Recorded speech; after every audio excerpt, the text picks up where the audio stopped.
Hello everyone, welcome to the next lecture in the course Theory of Computation, and in this lecture we will be seeing one more example of deterministic finite automata.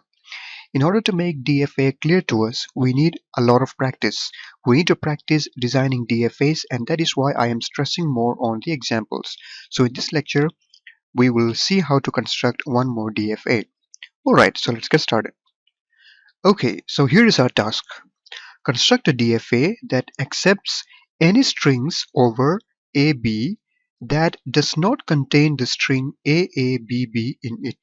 So we are to construct a DFA over the alphabets AB, and it should accept all strings over AB, but it should not contain the sequence AABB in it. This sequence should not be present. It should always reject whenever this sequence is present, and it should always accept all other sequence. So how can we do this? So here our alphabet sets, or our inputs, are A and B. Okay, A and B are our alphabet sets or our inputs. Okay, so when we see this question, we may think, how can we do this? This seems to be a very tough job. How can we do this? Okay, it's not a very tough job. We can simplify this problem.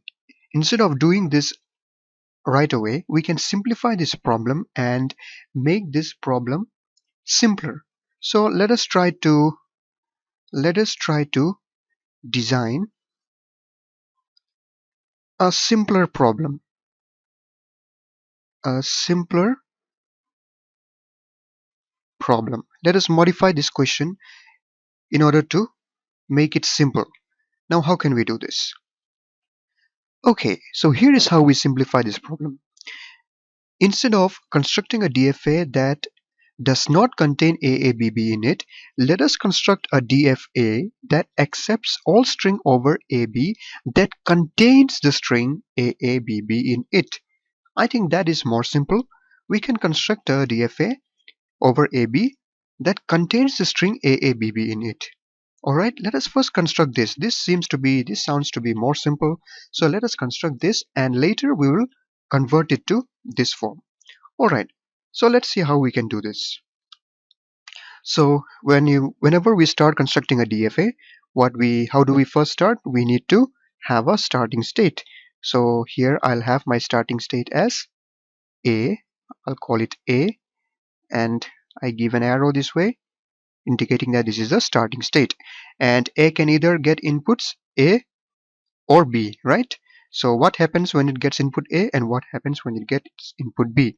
So if A gets the input small letter A, then what happens? I will send it to the next state, which I will call state B. Why? I need to get this sequence AABB, right? It should accept everything that contains this sequence. So when A gets the input small a, it goes to B. Yeah, I want it to proceed. Why? Because I am trying to get this sequence. Okay, and what about when A does not get when A gets the input small b, right? If A gets the input small b, I let it stay in A itself.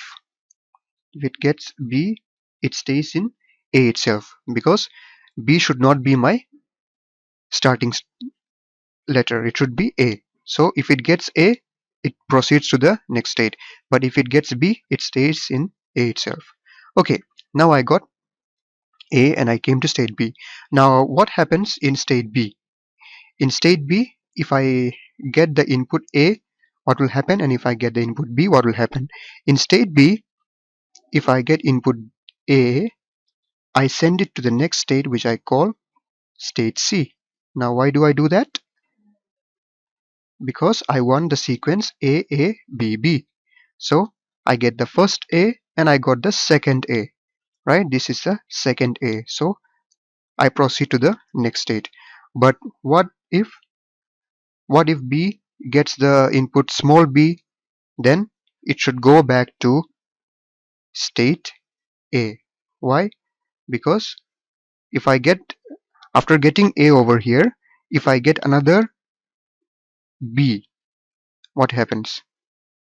I got A, and if I get a B, then what happens? My sequence becomes AB. No, I don't want AB. I want AA. AA is not is what I want, not AB. So if I get B, I send it back to state A, so it will start again from here. So my state B is complete. I have already mentioned what happens if it gets A. If it gets A, it goes to state C.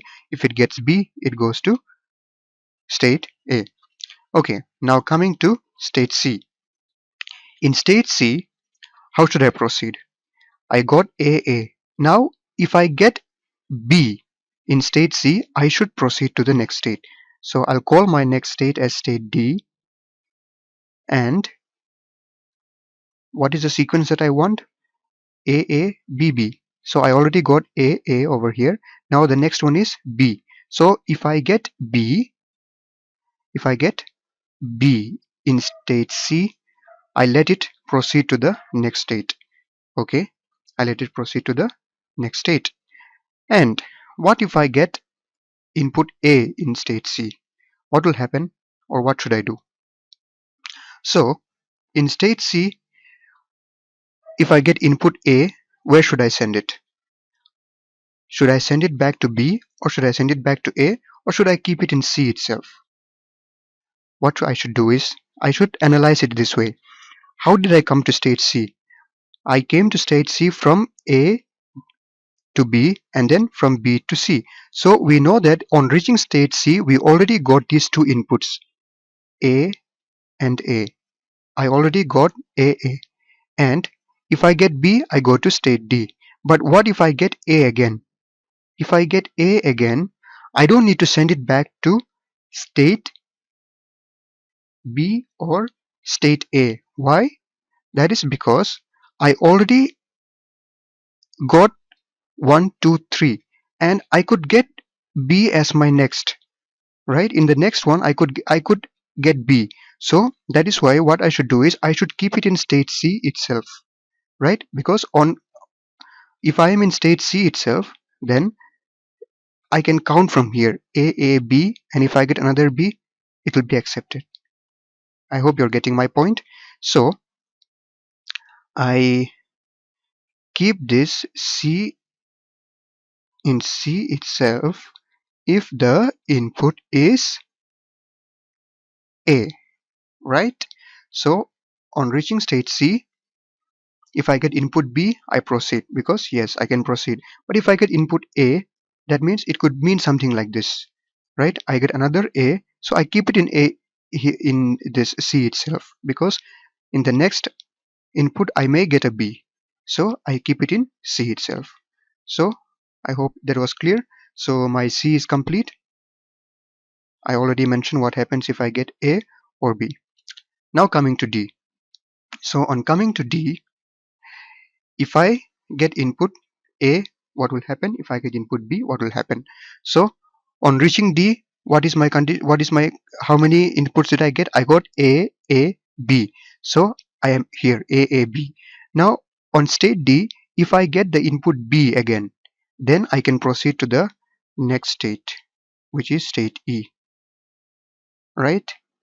And if I get B, if I get B in state D, what is the condition of my input? It is A, B, B.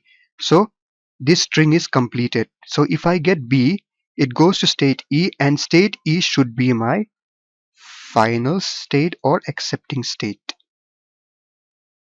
State E should be my final state or accepting state coming from D. So I get A, B, B. A, B, B. And when I reach here, this should be the final state, right? So that is about state D if I get input B. Okay, now what will happen if I get input A in state D? We already mentioned if it gets state B, it goes, if it gets input B, it goes to the final state. But if I get input A in state D, where should I send it back? Should I keep it in itself? Should I send it to C, B, or A? Let us check it out. How did we reach state D? What is the condition or state of our input when we reach state D? We came from A and we got another A, and we got B. So we got A, A, B. This is our condition. A, B. Now our question is, if we get A again in this state D, what will happen? If I get A again over here, what will happen? I get this sequence A, B, A. Now even if I get A here or B here, whatever I get here, I am not able to get this sequence anymore. Right? I cannot get back this sequence, whatever proceeds from here. So I have to send it back to this position where I got my first A, and then I have to try and see if it can get this A, B, B again. Right? I have to send it back to the position where I got my first A. And where did I get my first A? My first A I got over here. So on getting first A, it reached state B. So I have to send this D back to state B. I have to send my D back to state B if I get the input A. Right? So now my state D is complete. On getting A, it goes back here. On getting B, it reaches final state E. Now what is left? Our final state is left. We did not mention what happens if we get A or B in our final state. So in our final state, okay, so when we reach our final state, we already got the sequence AABB. Now it does not matter what we get after that. It either we get A or B, it does not matter. It stays in the final state, right? It stays in the final state. A or B stays in the final state. So that completes our DFA, which accepts all string over AB that contains the string AABB in it. Alright? Okay, so is that the end of our problem? No, that is not the end of our problem, because we have now constructed the simplified problem. We have constructed a DFA that accepts all string over AB that contains the string AABB in it. But our main problem was to construct a DFA that accepts all strings over AB that does not contain the string AABB in it. Now how shall we do this? Now we have this DFA over here which accepts all string that contains AABB. Now we need to flip this and make it in such a way that it does not accept AABB in this. Now how can we do this? How can we do this? This can be done in a very simple way, that is by flipping the states. We can achieve this by flipping the states. What are we going to do? We are going to flip the states. Now what do I mean by this? What I mean by this is make the final state into non-final state and make the non-final states into final states.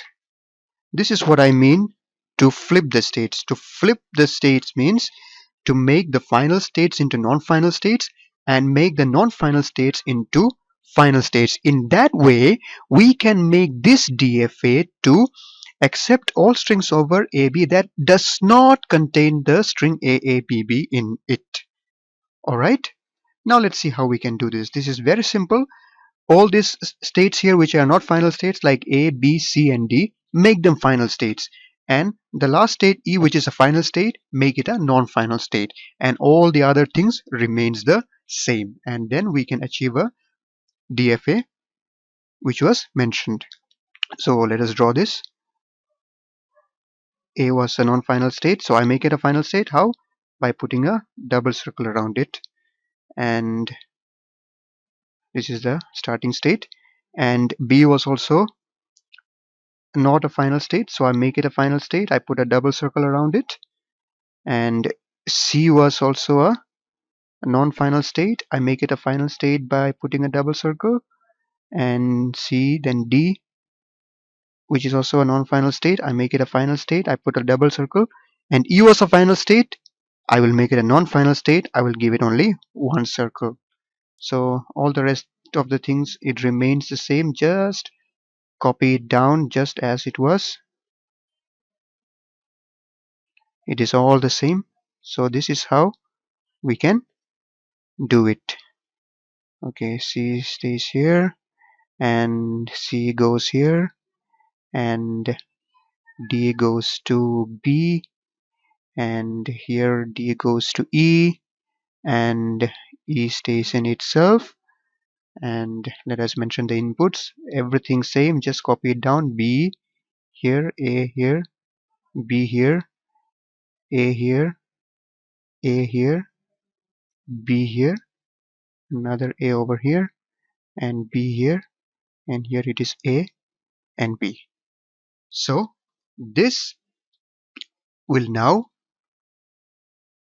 accept any strings over AB that does not contain the string AABB in it. So we knew that when it reaches this E, it contains AABB, right? And it was accepted for this case. But in this one, whenever it contains AABB, it reaches state E, which is not a final state. So that string will not be accepted. And all other strings will always be accepted in these four accepting states. So this is how we design a DFA for this kind of a problem. So whenever you get this kind of a problem, try to make it simple and then try to flip it and make it work for the main problem. So I hope this was clear, and please try to practice more of these kind of examples to make the DFA clear to you. So I hope this lecture was useful to you. Thank you for watching, and see you in the next one.